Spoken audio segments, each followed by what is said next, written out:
যারা নিজেরা ঋণ নির্ভর, ঋণগ্রস্ত, ঋণ খেলাপি, তারা ঋণ নির্ভর বাজেট দিবে, এটাই তো স্বাভাবিক। গরিবদের জন্য ধনীদের কাছ থেকে সম্পদ সংগ্রহ করা এবং গরিবের মাঝে সেটা বিলিয়ে দাও, এই সরকার উল্টো নীতি গ্রহণ করেছে। গরিবদের কাছ থেকে, খুচরা ব্যবসায়ীদের কাছ থেকে সম্পদ গ্রহণ করে ধনীদের জন্য সেটা বরাদ্দ রেখেছে। এই বাজেট জুলাইকে ধারণ করেনি।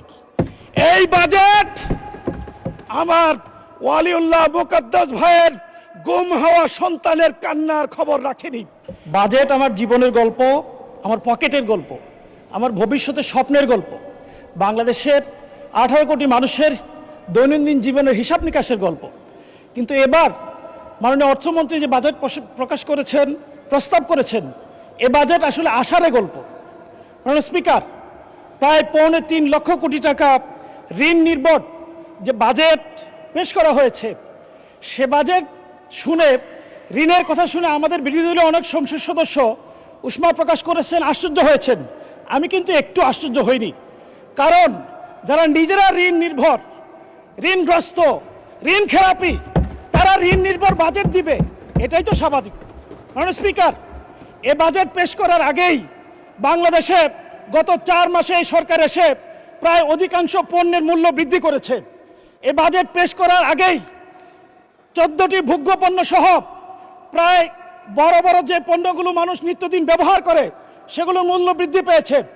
এবার বাজেট পেশ করার 7 দিন আগে বিদ্যুতের মূল্য বৃদ্ধি করা হয়েছে, 10 দিন আগে জ্বালানি তেলের মূল্য বৃদ্ধি করা হয়েছে, কিছুদিন আগেই এলপিজি গ্যাস 1200 টাকা থেকে 1940 টাকা বৃদ্ধি করা হয়েছে।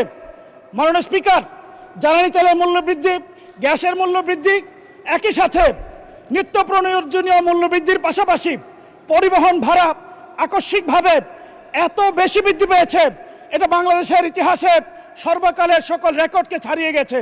মাননীয় স্পিকার, বাংলাদেশের মানুষ খুব আশা নিয়েছিল এই বাজেট পেশের মধ্য দিয়ে এই মূল্য বৃদ্ধিকৃত পণ্যের মূল্য হ্রাস পাবে, কিন্তু এই বাজেট বাংলাদেশের মানুষকে হতাশ করেছে। মাননীয় স্পিকার, একই সাথে এই বাজেটে বিশেষভাবে কিছু পণ্যের উপর নতুন করে করারোপ করা হয়েছে, যাতে এই পণ্যগুলোর মূল্য বৃদ্ধি পেয়েছে। এমএস রড ও এর কাঁচামালের উৎপাদনে কর এবং ভ্যাট হিসেবে 10% নতুন কর বৃদ্ধি করা হয়েছে, যাতে রডের মূল্য বৃদ্ধি পেয়েছে, ইস্পাত এবং টিনজাত পণ্যের মূল্য বৃদ্ধি পেয়েছে।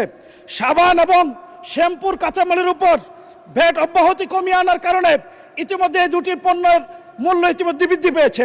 মাননীয় স্পিকার, বাংলাদেশ গরিবের দেশ, বাংলাদেশ সমৃদ্ধির পথে যাত্রার দেশ, কিন্তু এই বাজেটকে অনেকে বললে আমি শুধুমাত্র এটাকে গরিব মারার বাজেট হিসেবে বলতে চাই না। এটা শুধু গরিব মারার বাজেট নয়, গরিবকে হয়রানির বাজেট। কোটি কোটি খুচরা ব্যবসায়ীদের জন্য এক হয়রানির নাম করা হয়েছে 0.2% অগ্রিম কর স্থাপন করার মধ্য দিয়ে। এই করের মধ্য দিয়ে এই সরকার নতুন করে আমাদেরকে স্মরণ করিয়ে দেয় সেই 76 মনন্তরের কথা।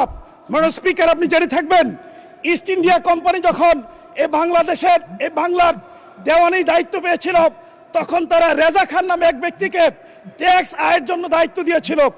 তারা ঘোড়ায় চড়ে যখন বাহিনী নিয়ে গ্রামে গঞ্জে যেত, গ্রামের মানুষ তখন হাল চাষ ব্যবসা বাণিজ্য ছেড়ে দিয়ে জঙ্গলে পালিয়ে যেত।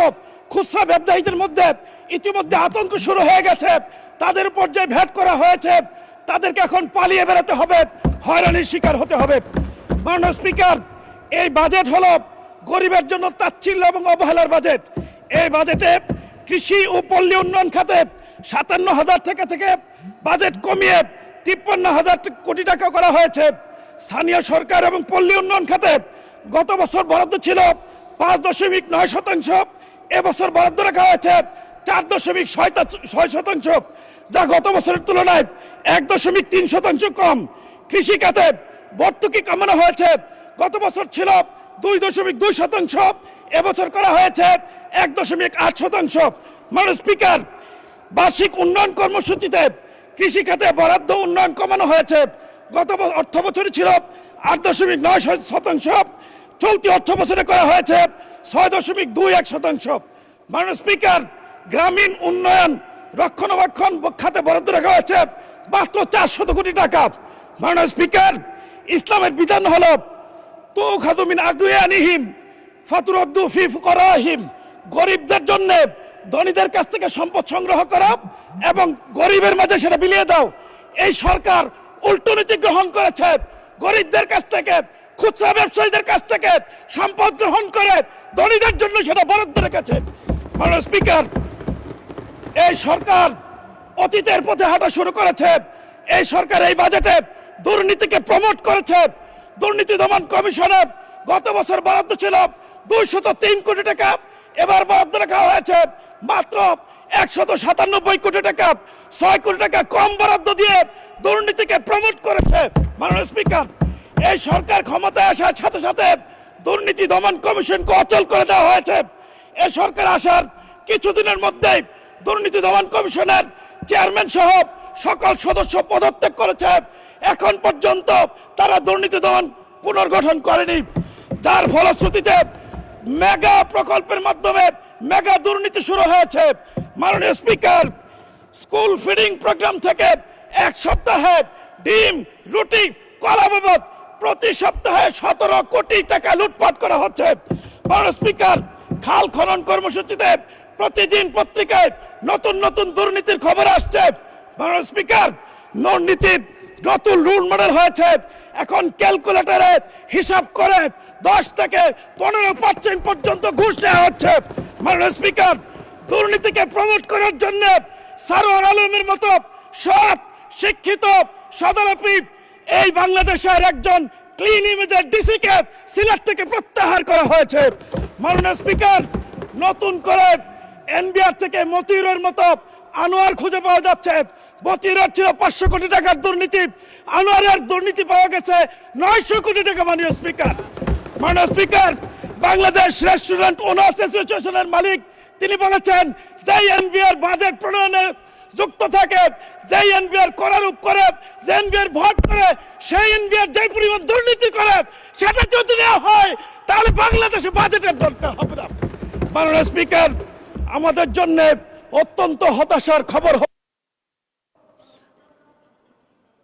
আপনাকে 2 মিনিট দেওয়া হলো, 2 মিনিটে শেষ করবেন।